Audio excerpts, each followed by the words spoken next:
Good morning. So today I'm going to be taking you through an average day of cut-in for me, going over some of the foods I eat, and kind of just a little bit of my routine. So for the past 2 to 3 weeks, I've been on a cut, and for the past year and a half, I've been on a bulk. And for the bulk, we had a top weight at 207, 209, and I'm really glad to be trying to get back down to the 190-ish range, and I'll wind up staying there having a maintenance for a little bit before I drop down back to 184, 185, closer down to comp weight for powerlifting. And me and Tom do enter a bodybuilding show. I definitely want to be way more vascular and way more lean for that. So yeah, so that's where we're at right here. It's currently 8 o'clock in the morning. I just woke up, and now I'm about to sit down, go over a little bit of my Japanese, since I have Japanese class first, and write down everything I got to do today. I'm just gonna have a glass of water. So I usually have water when I wake up in the morning. It's not only healthy for you and good for you to just go ahead and drink some water as soon as you get up, but it's also going to help put something in my stomach and kind of curb a little bit of that hunger I might have throughout the day. And I'll be back around like noon, around 12, and I'll probably make me breakfast around then. So usually I have brunch because I like to fast in the morning. I usually just get out the door, go through my day, and being busy helps keep your mind off being hungry and not having anything in your stomach. So we'll get back around 12, and then I'll finally make me breakfast, and we'll probably be like fried eggs and bacon today, and I'll take you along with me through that.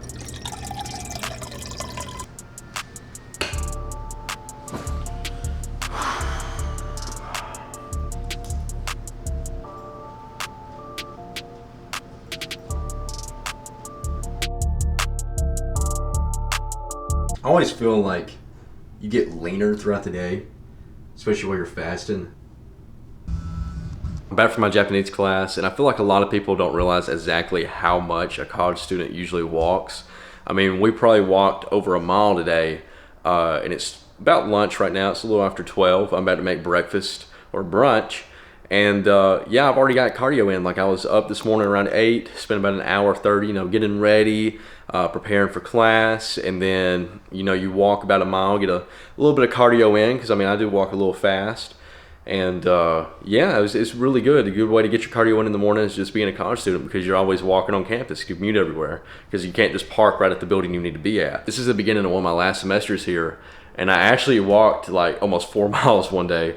Because I was, looking around different classes and stuff, and trying to figure out the best way to get around campus to those classes, because I had one in a new building this semester. So yeah, it's kind of crazy. When I got back, I was like, holy shit, I walked 4 miles, But anyway, we're about to make us some bacon, some eggs, some toast, and probably some coffee as well.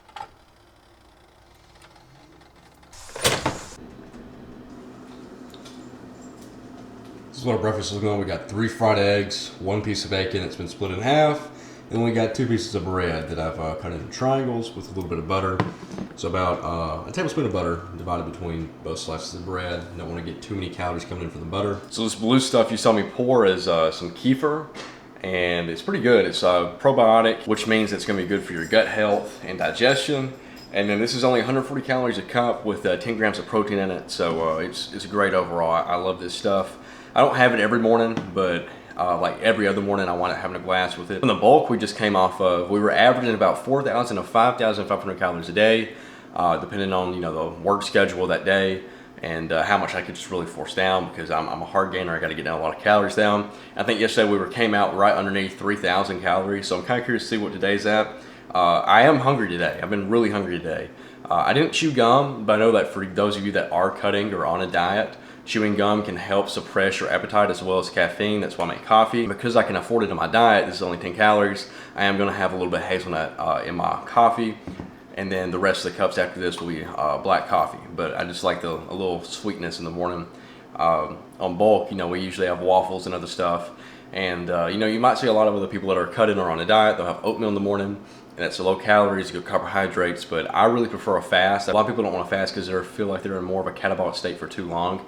And to some extent I do agree with that, but I feel like your growth factor hormone is significantly increased, and as well as the benefits to cell health, like cellular health in your body, and overall just well-being. I think fasting is really good for most individuals. And the reason I feel like I can get away with a 12-hour fast, because the cutoff time for me is about 12 at night, because if I am up for school or whatever, like cutoff time's 12 for me on a cut, and that way I have a 12-hour fast, and the last thing I'm consuming is my protein shake. Most of you guys know how my protein shake is during a bulk. It's about 100 grams of protein, and then during a cut, it's gonna be closer to like 60 to 70 grams because I am taking a little bit of that milk out, and I'm taking out the peanut butter and the bananas, and I'm really just doing milk and the whey protein. That way there's not extra calories coming in, and because I'm cutting, those are extra calories I really don't need, especially before bed. Sounds like a complicated arrangement. I'm afraid our time is up. And then he goes and he takes care of himself. Damn! I just finished my meal and it only took me like 5 minutes, and I'm still hungry. And this brings up a good point for you guys that are cutting, are dieting, or on a caloric deficit, whatever the case may be. If you're hungry after your meal, try to avoid snacking. I could go over there, grab cashews, string cheese, I could start snacking and really get the full feeling. But give yourself about 20 minutes to digest the meal and let it hit your body, because your ghrelin levels are high. It's what's causing that hunger feeling. And after you eat, it takes your body a little bit to realize it has food in it and realize how much food it has. So give yourself about 20 minutes. If you're still hungry in about 20 to 30 minutes, you can add, a snack or two if you really want and you really feel like you need it. But I promise you, if you wait 20 to 30 minutes, you'll wind up feeling that the hunger sensation has really died down. I'm going to continue to sip on coffee instead, black coffee with no creamer in it. Even though that creamer is low calorie, it's still calories, and every calorie counts. So I'm about to go over there and fill up my cup of coffee with just regular coffee that has 0 calories, but I know the caffeine in it will help satiate my hunger just a little bit more. So that's what I'm going to go do. I'm going to work on some schoolwork, and then in a little bit we'll probably hit the gym. Today's chest day. I'm looking forward to it. Hopefully it'll be a good day, and I'll see you guys in a little bit.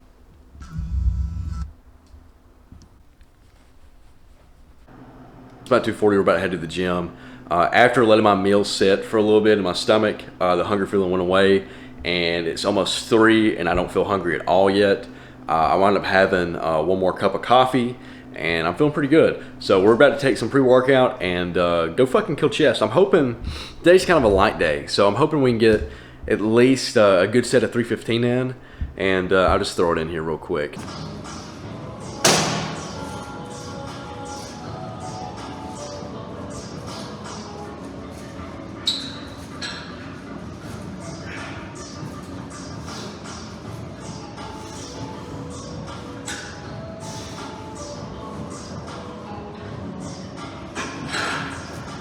So I'm back from the gym, had a great chest day, hit 315 for 10. Felt like I had maybe one more in the tank, but given that I had no spotter with suicide grip, not really gonna risk that, especially because my max is 12. I wouldn't be going for a PR of reps or anything with 315, so not really worth it.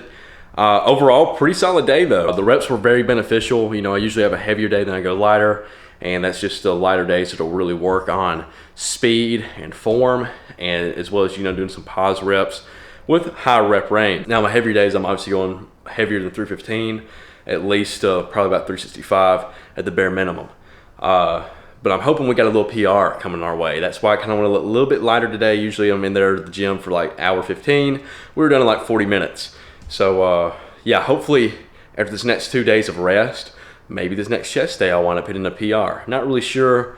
Feeling like we're getting pretty close to 425 though on bench. So usually when I get back from the gym, I wind up walking bare when I get back from class or the gym, but usually after the gym is when I really walk bare. So I do a few laps with her outside, make sure she gets exercise, because when I'm gone at work or school, I know she's not getting around as much. I play with her obviously when I'm in the house, but I'm gone for hours on end, so she sleeps and I know that she's not very active. So to help her cardiovascular and also mine, we're gonna go out there and do some walking a little bit, let her potty if she needs to, obviously. You wanna go walk? You wanna go outside? So I got a little hungry while I was doing schoolwork. I don't wanna cook supper yet, and I wanna eat a little bit later, so I wanna have string cheese for now, and I might have a little bit of wheat thins just to tide me over.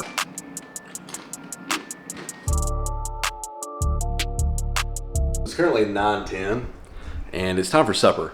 I'm gonna go to make supper real quick. Kind of be up a little late. So I like having about maybe 3 meals max throughout the day, with one being in between lunch and supper. But I didn't really have that today. I was just kind of going through homework and got really busy. And the more busy I am, the less I tend to think about food for a prolonged period of time. And I wound up snacking a little bit towards the end there. I was just getting pretty hungry and I know I'm about to cook. So I went ahead and just ate a little bit. Probably about to make some beef and some rice, and we're gonna have that for supper. So we're gonna wind up having probably maybe 2 bowls of that. And then after that, we'll probably have a shake before we go to bed.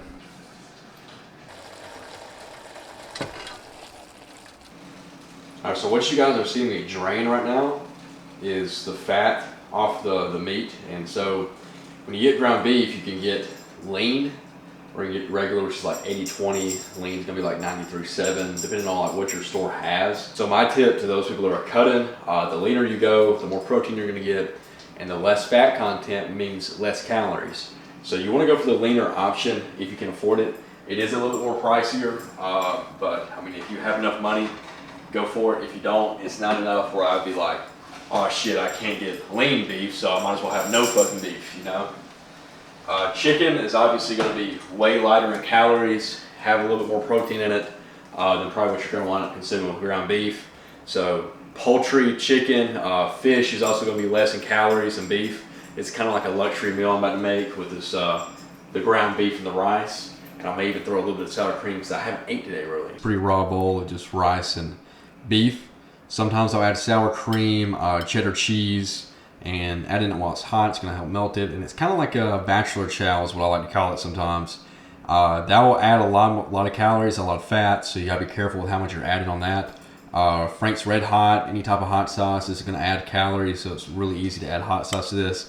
Eat it like it is, and you're really eating for the nutrients rather than taste when it comes to a lot of this stuff.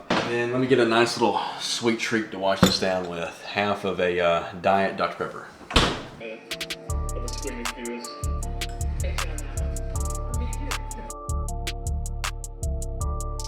All right, it's a little after 11. We're about to have our protein shake. Gonna be our last little bit of nutrition and calories for the day. Gonna finish cleaning up after I get this down, and I'm gonna lay down and get a little 8-hour rest in. So, I know cutting, we're using milk. Now you can use Fairlife, which is gonna be less calories, less fat, less sugar, and gonna be more protein in it. And usually that's what I've been using, but it's been kind of bad the past few times I've bought it, so we're going back to whole milk. And if you are cutting, I've said this before in other vlogs and stuff, but if you are cutting, you need to consider whether milk is more beneficial to you than, you know, having water in your shake. Because if you do prefer to have more of your calories coming from meals throughout the day rather than supplementation like protein powder and having these protein shakes, then, you know, maybe water's a better source for you because you're not getting extra calories in that's going to be coming from the milk, the extra fat and carbs, which are going to be coming in from the sugars of the milk and all that such. So, you know, you need to consider whether you want to have water with your protein shakes or not. I like having milk with mine because I feel like it takes longer for my body to break down, and I can afford the extra calories, plus you're getting carbs. And today, I don't think we really hit a lot of carbs today, to be honest with you. You know, I probably could have benefited from a 200 calorie packet of oatmeal before I went to go work out. Probably would have got a way better pump, and I feel like the pump wasn't there. Like, I don't know if you guys remember me saying earlier, but I felt like the pump wasn't there because I just didn't have enough carbs today.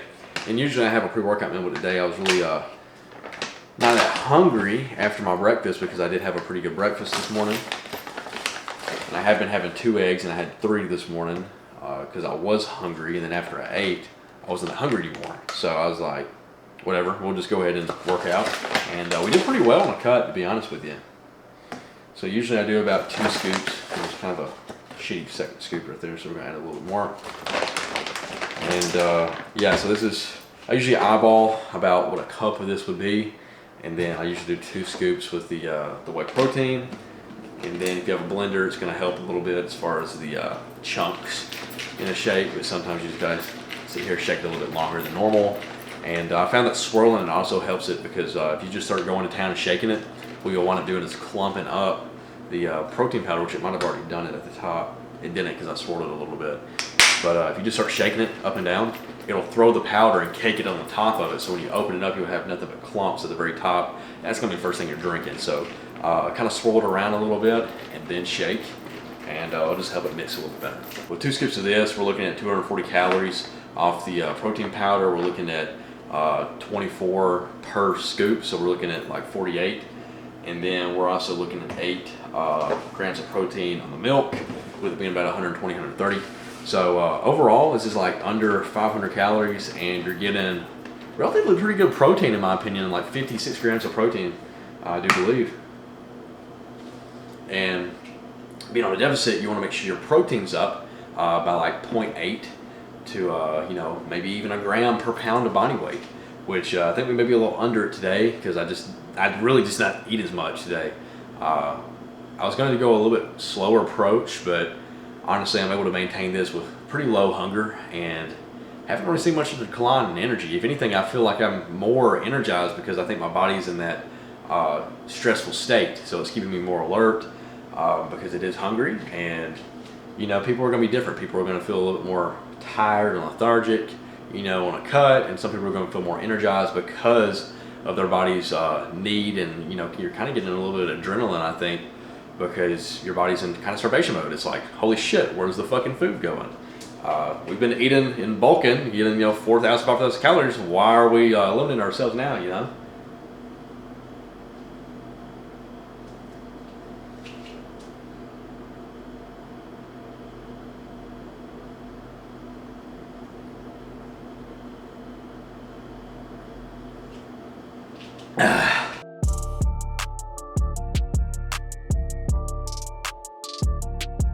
Having at least 0.5 grams of protein per pound of body weight. Now, if you're over 200 pounds, this rule really don't apply as much. And on your cut-in, some people even recommend all the way up to like 0.8 grams to 1 gram of protein per pound of body weight. You get kind of absurd with what science actually recommends for your body weight. But I would say safe boundaries is at least half a gram of protein per pound of body weight. So if you're a 200-pound individual, you need to be at least getting 100 grams of protein a day. And the reason why you increase and have a lot of protein coming in when you're on a caloric deficit is because the more protein your body has available throughout the day, the less likely it is going to start converting muscle into energy. Instead, it's going to go for the quicker sources, which is going to be your glucose and your fat. Now that the shake's finished, I wanted to leave you guys with one last little bit of information I was going to share earlier. But if you find yourself feeling really hungry and, you know, in a snacking mood, be sure you're drinking water. A lot of people are dehydrated, more so than not. By the time you realize you're thirsty, you're dehydrated. So you need to be hydrated throughout the day. You know, just even if you're just sipping on water, drinking some is better than none.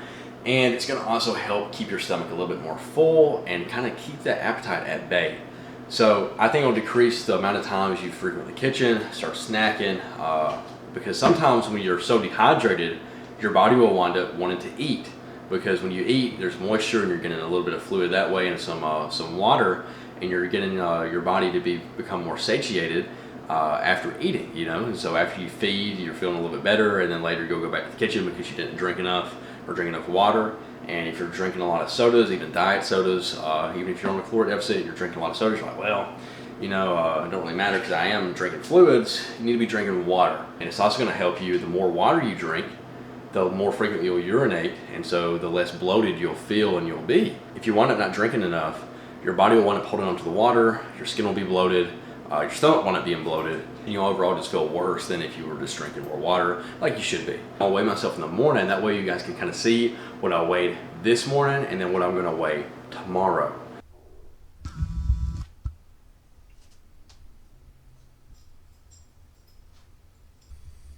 All right, 196.6 for morning weight. Not bad. I'm pretty happy with that. And at this rate, we'll wind up hitting 190 in probably another like 3 weeks, I expect. So probably by the end of February, I figure I'll be maintaining 190. And then probably March or maybe April, we'll wind up getting closer down to like 185. Hope you guys had a good morning, a good night whenever you're watching this, and I'll see you in the next one.